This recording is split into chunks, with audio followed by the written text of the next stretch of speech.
Jay, so of course Club Shay interviewed Amanda Seales. Amanda Seales we've talked about on our platform before. And I'm going to be honest with you, I'm watching this interview and I'm really kind of disgusted at her with this victim mentality. And so I just want to know what your thoughts are on the interview. Did you get the same feeling that I have? Do you believe that people are out to get her or against her? No, I definitely don't think people are out to get her or against her. I think some people are against her. And I think it's two different things. You can be against her, and then you can also be, out to get her. I definitely don't think people are out to get her. I think a lot of people are against her. And it's sad because she might have some real, things to complain about, and people probably has mistreated her, but the shit she do rings louder. And that's the sad part. So nobody can really, it's hard for people to feel sorry for you. You can listen to the interview, and I watched a good portion of it, and see that you cutting Shannon off. You're very combative for no reason. He can't say anything. He has to apologize because anything you're hypersensitive, and I'm a woman, and it's racist. Everything is racist. And everything. Like one part I saw when she was saying that a teacher was upset because she was correcting her.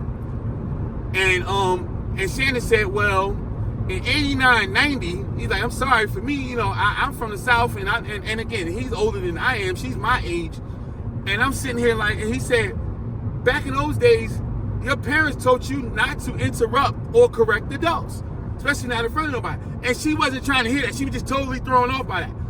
That's the truth. It was always stay in the child's place.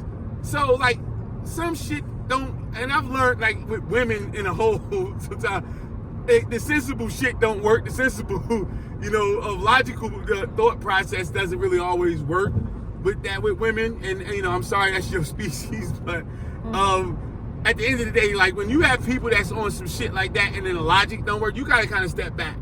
Because again, she always feels like she has to feel like she's the special one. I'm the smartest one. I'm the one that's always being bullied.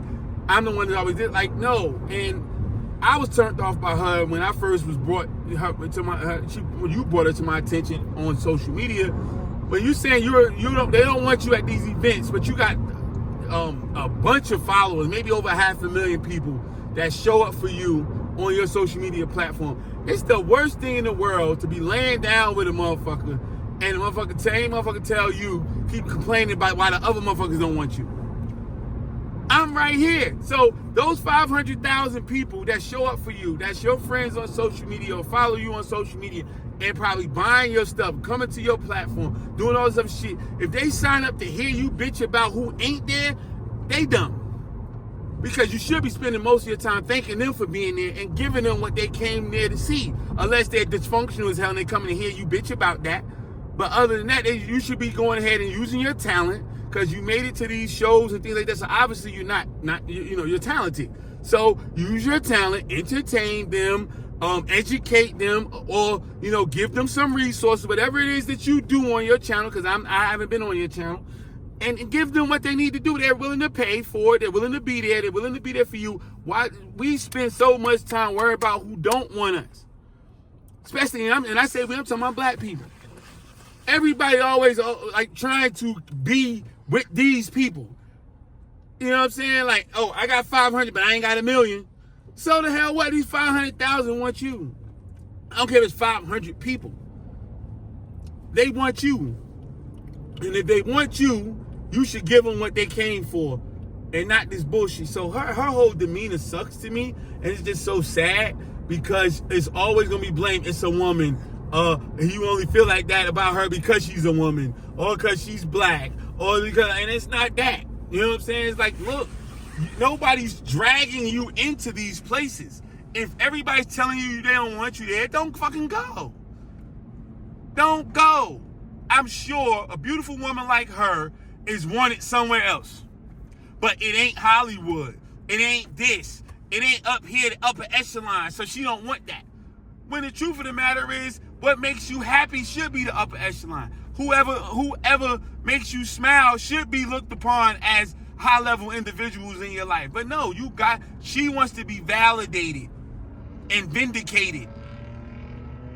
and it's probably not going to happen for her, especially the way she's going. So she's singing it from the rooftops, and whoever's going to listen, she's on Shannon's show. So that's what's the name. She's probably going to be back on the Breakfast Club or somewhere else, and just keep saying the same old shit.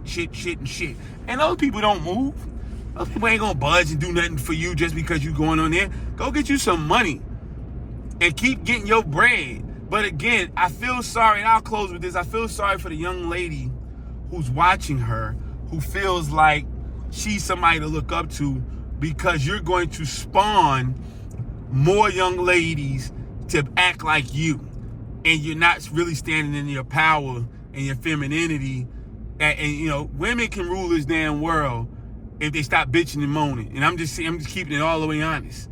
You know what I'm saying? Like, it's always something. Close your mouths. Hey, you can get mad at me what I'm saying. Close your mouths and go do your work.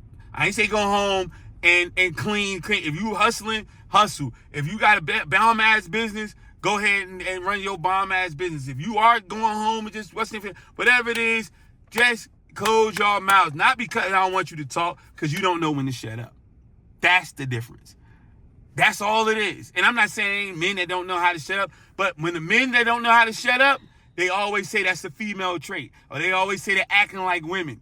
So it ain't that I'm trying to be against y'all. I love y'all, and I believe that y'all are powerful. But the most powerful women know when to speak and when to be quiet. Not that you don't want to speak. We want y'all to speak. But it's a time and a place for that. Same with us. It's a time and a place for us. Sometimes we got to know how to say, yo, let Queen go in there. Y'all call them Queen, Princess, whatever. Let her go in and talk. And you shut the hell up, because nobody want to hear you right now. She needs to be the one on Front Street talking. And then sometimes you need to sit back and let him go do what he need to do. You know what I'm saying? But most women, a lot of women don't know when to shut the hell up. She's one of them. She don't know when to shut up. And she gonna talk herself out of bread, talk herself out of certain situations. And sometimes it's not for you. You might have a brilliant idea. That idea is not for you. It's for somebody else. Pass that on to somebody who wants to execute that better than you. And we have to learn that collectively. It's not always for us. But, hey, if she's doing well for herself, if she's happy with where she is, salute to her. But I'm not a fan, because, you know, she just turned me off with the victim mentality.